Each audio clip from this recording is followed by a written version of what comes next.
podcast, H.I.T, Human Resources, Insurance, and Technology. I'm your host, Toby Kennedy. As always, we are dropping in your feed on Tuesdays with what I hope are really well curated, really fun conversations going on in the space, trying to keep it bite-sized, trying to keep it digestible, trying to make these wonderful human beings that are out there in the spaces of human resources, insurance, and technology available to the audience, curating what we hope is a good follow. This week's episode is no exception. This week's episode will be a ton of fun. It is brought to you by Montage Insurance Solutions. And without any further ado, I introduce my friend, Treena Leonard. Treena, how are you? Toby, I am doing well. How are you, my friend? It's been too long. It's been a while. And I was actually trying to think back. I was like, my goodness, we might have met 16 years ago. Something like that. Yeah, I think about that. Yeah, it happened. Let's say I think I met Montage Insurance at the Burbank Green Initiative. I think it was like one of their first kickoffs. Oh, that's so funny. Yeah, been a long time. Been a long time. Well, and part of how we crossed paths was having you out to sort of teach OSHA classes, teach safety, and that is really a specialty of yours. If you don't mind, let's just walk the audience through who's Treena, your expertise, how you got in the chair, sort of a thing. Well, let's see. Jack of all trade, master of none, I think kind of comes to mind.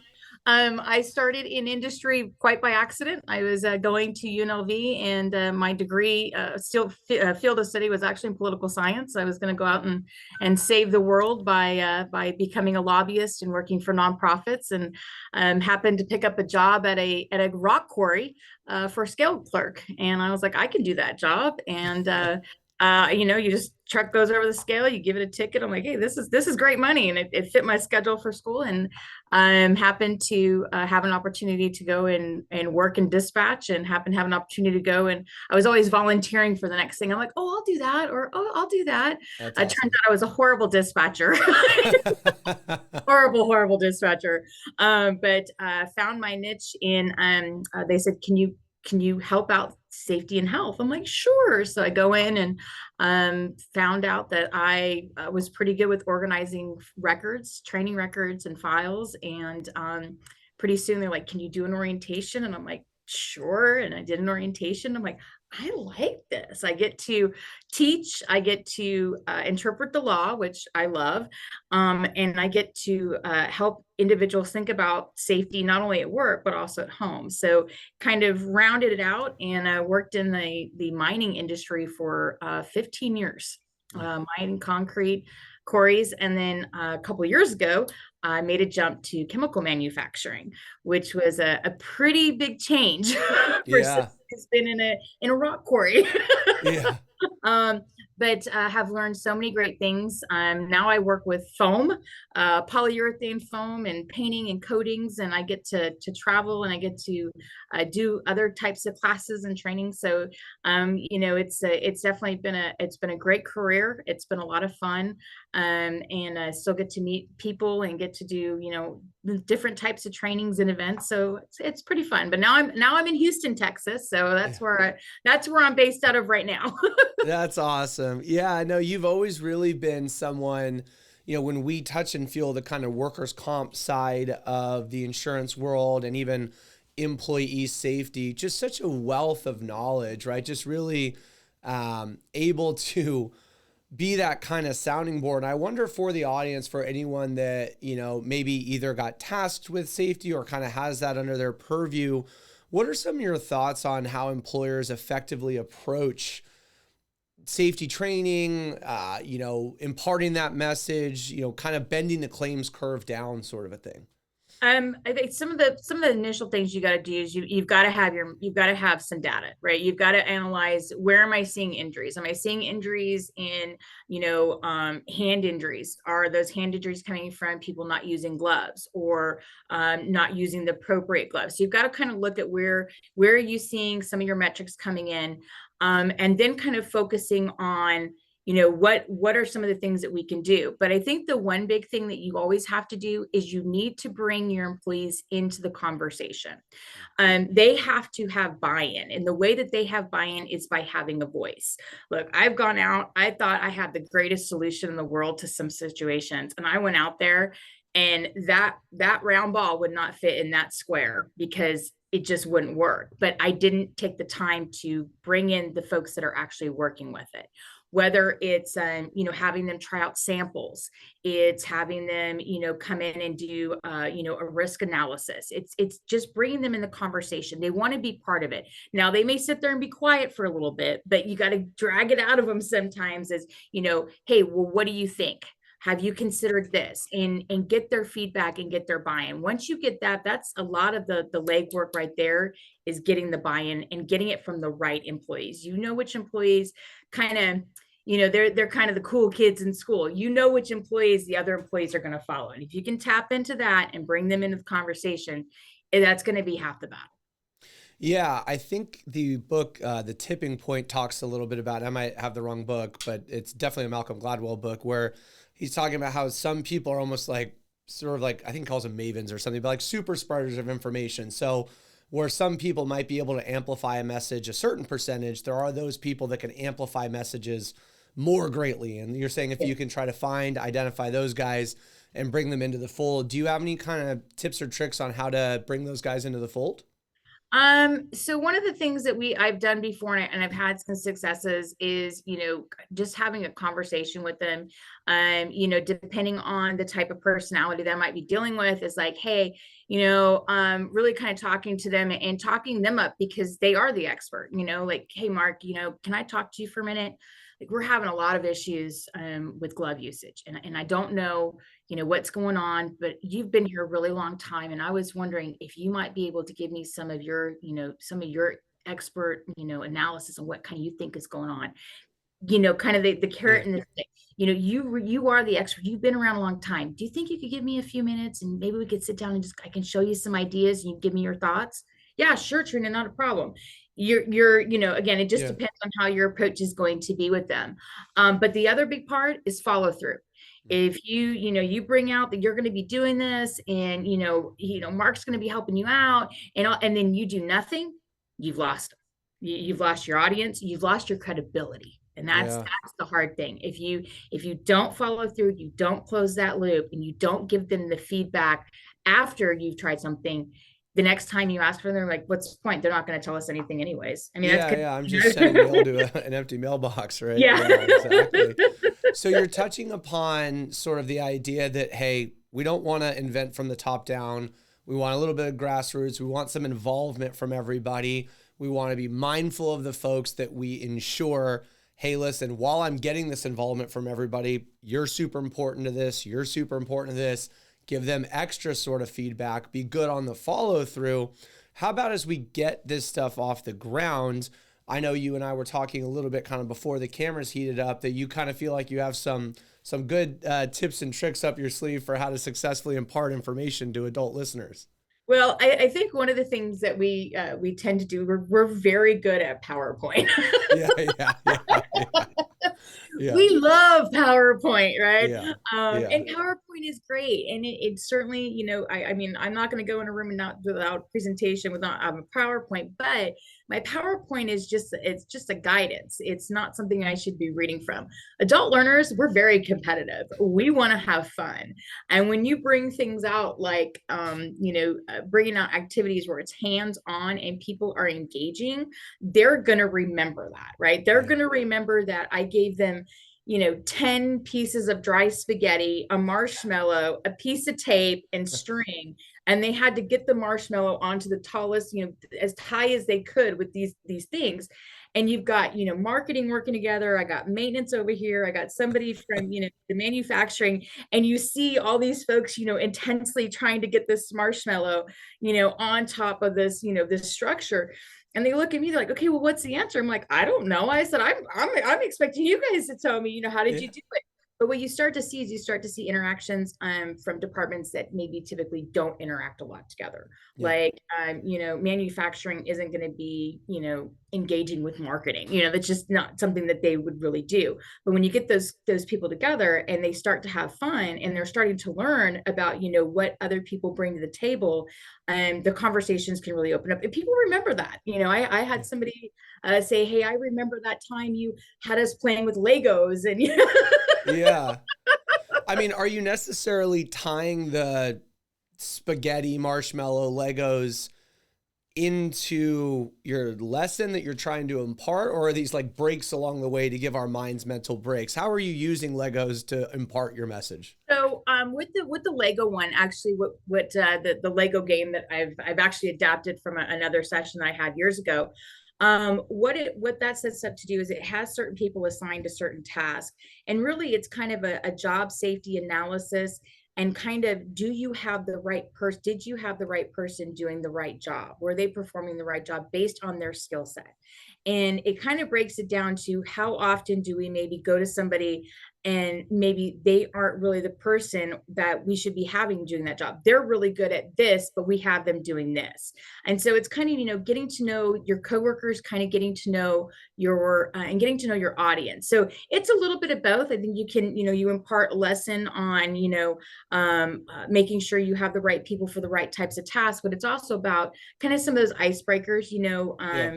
breaking down, hey, if I could go back and do it differently, would you assign somebody different? Yeah, I would definitely have Ashley doing this and have Mark doing this. They Right. start to kind of analyze that.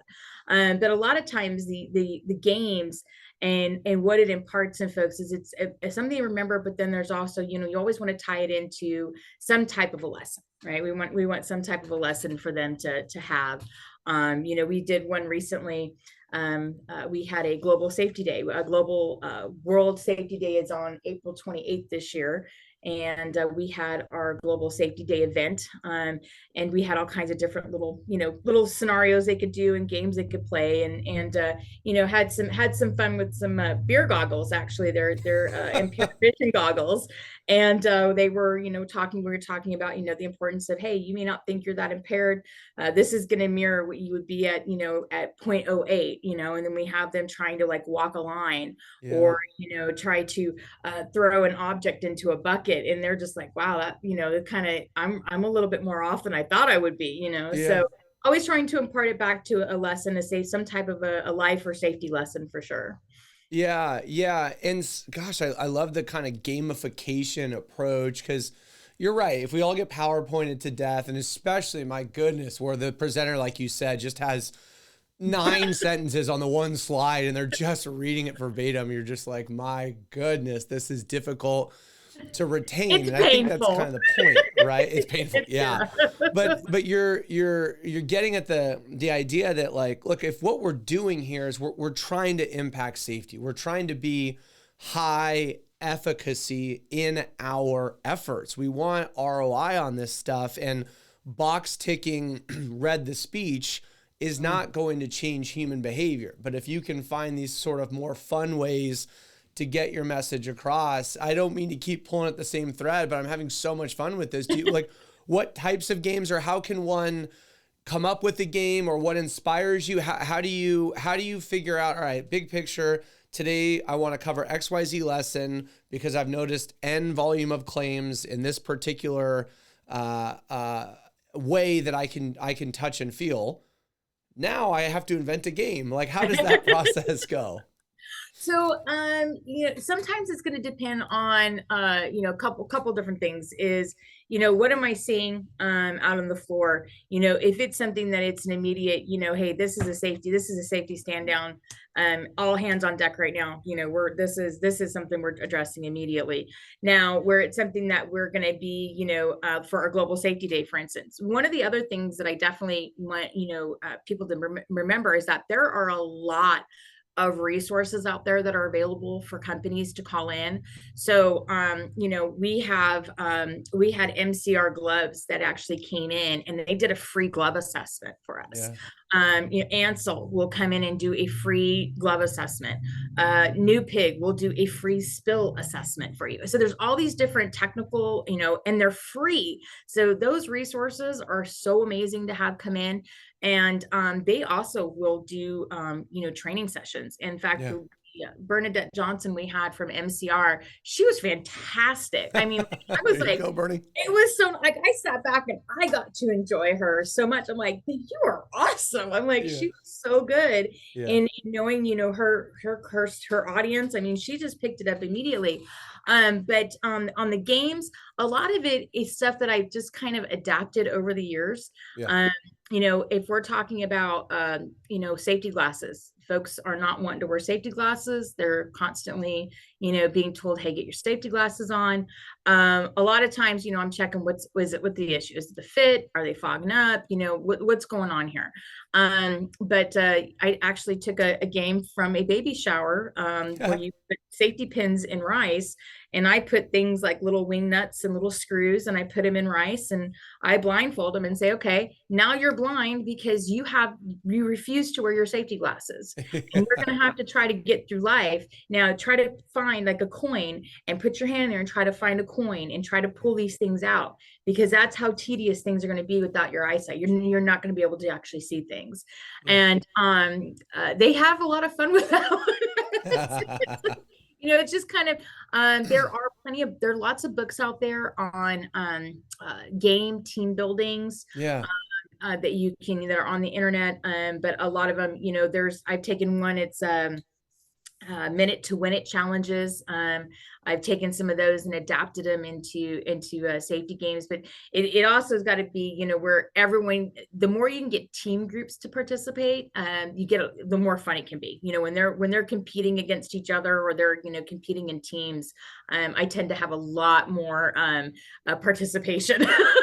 Yeah, I think this kind of premise that humans are naturally like, we want to have fun, especially we're really sympathetic to someone that has to take a topic that could in the wrong hands be boring and difficult, and they're trying to make it fun. And it's like, we got a ton of grace for that. It doesn't need to be a day at the ballpark, because you're obviously trying, and you're trying on our behalf. And these are such wonderful notes that you're giving. Like, number one, guys, do some research on potential free resources in your area. Maybe your carrier, right? Your insurance carrier, your workers' comp carrier, your insurance broker.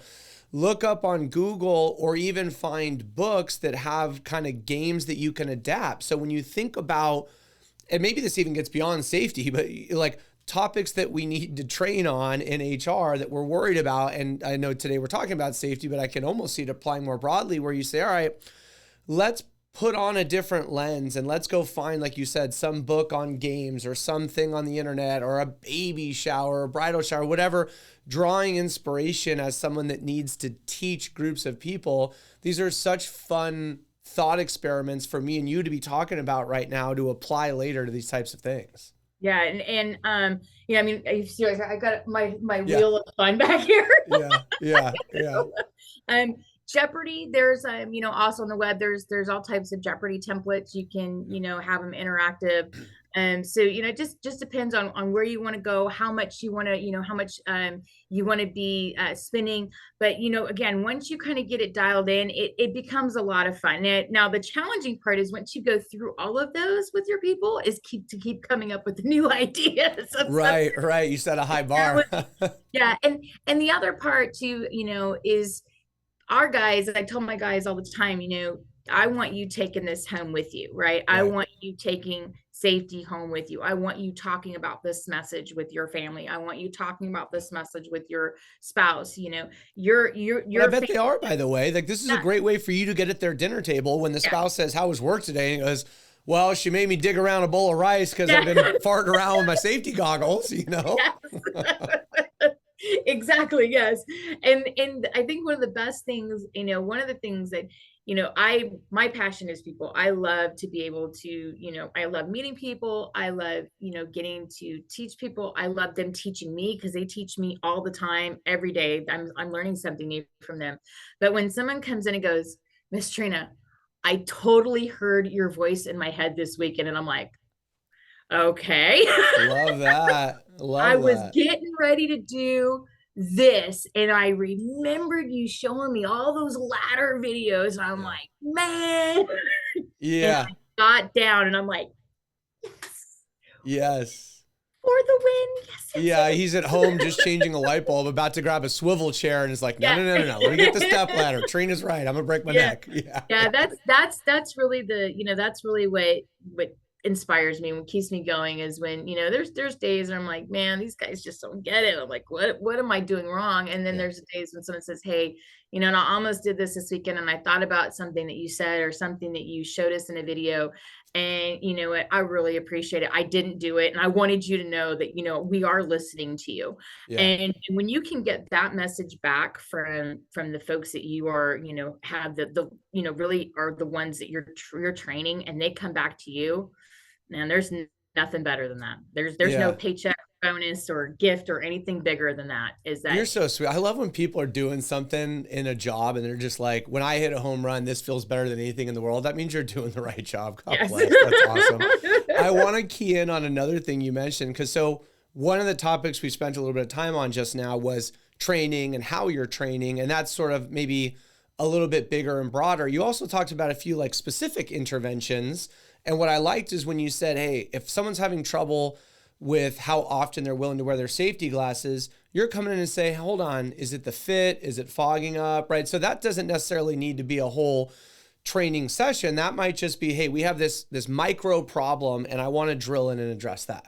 Yeah, we had one as simple as, we have our in our shops, in our mechanic shops, where they're reading schematics, and they're reading schematics that are very small, and so I'm constantly seeing them like this, switching back and forth. And for someone listening, she's taking off her glasses, putting on her glasses, taking off her glasses. Right. I got the reader, I got my cheaters, and I got my safety glasses. And the simple solution is they actually have safety glasses that have the bifocal cheaters in them, and so it was something as simple as, hey, we've got that for you. Oh, you do? Like, Yeah. I'm like, I got them in yellow, I got them in clear, I got them in what pair do you want? Yeah. For you. But sometimes you just don't know the solution that's available. And sometimes it's, well, I need prescription glasses. Well, we have a prescription safety glasses program. We cover that. We come look at the samples, try them on. This is what we can do for you. And sometimes you think that everybody knows about these resources that your company or your organization may have. But maybe John in the shop, he's on second shift and he doesn't know that that's available to him. So it's really getting that communication out. And presumably some of that stuff you would never really discover without walking the floor, right? Because like you said, they don't know to bring it to you. So that's probably another decent piece of advice. Yeah, absolutely. Getting out and, walking the floor as EHS professionals, we certainly have a lot of time that we have to be behind a computer. But one of the things, and I kind of move forward and back with it. I do good. And then I kind of die off a little bit, is getting out and going out on the floor, getting out and, spending the time on the floor. What are we seeing? What is going on? And you're going to end up coming back with a whole bunch of more stuff. Yeah. On your plate. But you're going to be seeing what's actually going on out there. Yeah. What's going on with your visitors, what's going on with your vendors, what's going on with your employees. Employees like, hey, that guy was speeding coming in, so, hey, let's go over, let's make sure we address it with them, that and they're really good about that. And a lot of my guys will actually go up and be like, hey man, you got to slow down. Like the posted speed limit's 10 miles an hour in here. Yeah. So then they're empowered to know that they can actually go and they can address that with somebody that's on our site. Yeah, this has been such a great conversation. Before we kind of bring it home, I'd be curious, is there anything else you'd want to say to someone in the role of safety for their company? Go, look, I've done this for a couple of decades. Nobody has all the answers, but there's one other little nugget or something I'd love to leave you with. I would say definitely networking with other safety professionals. National safety councils are great. The American Society of Safety Professionals is great. But if you go out to those conferences, you get to be part of them. Network. I mean, a lot of the things that I have learned are going from my OSHA 30 and 10-hour classes and getting my recertification. Those are great people to find and resources to network across. I've got a whole slew of people that I can be like, hey, what do you think of this? And we go back and forth. So definitely networking. That's probably one of the biggest things that you can do, because it just opens up your resources, Well, it's interesting too, because folks in your role are really not in competition with one another. So sharing best practices and bringing people along. And like now when you hire Treena, you get this whole Rolodex of people. I don't know, maybe I'm dating myself, but this address book in your contact list. I've been doing it for decades. Yeah, that's right. But of folks to where you're like, hey, if the following situations come up, or even just like you mentioned earlier, you know a bunch of places to turn to for good free resources. And so as an organization, when you hire this safety person or that safety person, it sounds like one piece of advice you're giving is, hey guys, build out your contacts, get out there, network, learn these things, and learn from each other. Yeah. Yeah, absolutely. I would absolutely tell you, I would not be the safety professional I am today without the people that I have had the opportunity to work with, to train with, to network with, to serve on conferences with. They have been invaluable to me. I mean, they just, generate generations of wealth and knowledge. And I can pick up a phone right now and call them and say, hey, I've got an issue. What do you think? And just bounce that idea off of them. Because like you said, we're not in competition with each other. We're in competition for people not to get hurt. And if that's the competition, then that's a good competition to have. Yes. But we're all trying to get to the same place. And it's definitely becoming more challenging, especially with the shift. If the millennials coming into the workforce, we're seeing a lot of the people that have that tribal knowledge are leaving. And there's a lot of new challenges that are coming up with the next workforce that's coming in, and we're seeing that. We're kind of going, how do we get around this? And they are very techy. They want their cell phones. They want, it's going to be very, very interesting on how things are going to go in the next 10 years, especially from a safety standpoint, on how we're going to keep folks safe who are constantly wanting to do this. Yeah. Constantly want to look down, look at their phone, look at their computers. Yeah. But what's funny is I probably could have got a hold of you 10 years ago and you would have said the next 10 years are going to be interesting, or 20 years ago, you would have said the next 10 years are going to be interesting. So it's always interesting, right? Yeah. It's always changing. That's for sure. Yeah. But another reason why you want to keep abreast, keep up to date, or even listen, here's a great example. Like I said, we've known each other for coming up on 20 years, and you've always been a wonderful resource for me, right? So when I say, hey, Treena, I'm doing a podcast and I try to vary my topics, and one of the ones I want to do is talk about how to impart safety knowledge, and you're like, say less, right? Yeah. I got you, so this is the power of networking right here too. Yeah, absolutely. And I'm so excited. Thank you so much for having me on, and I'm excited to see you and catch up with you. And yeah, likewise. It's such a pleasure. And thank you so much for doing this. I really, really appreciate it. Treena Leonard, you're a rock star. That's all the time we have for you this week on the podcast. Thank you to our sponsors, TrueHue. Join us next week. Join us every week. And until next week, make this the best week yet.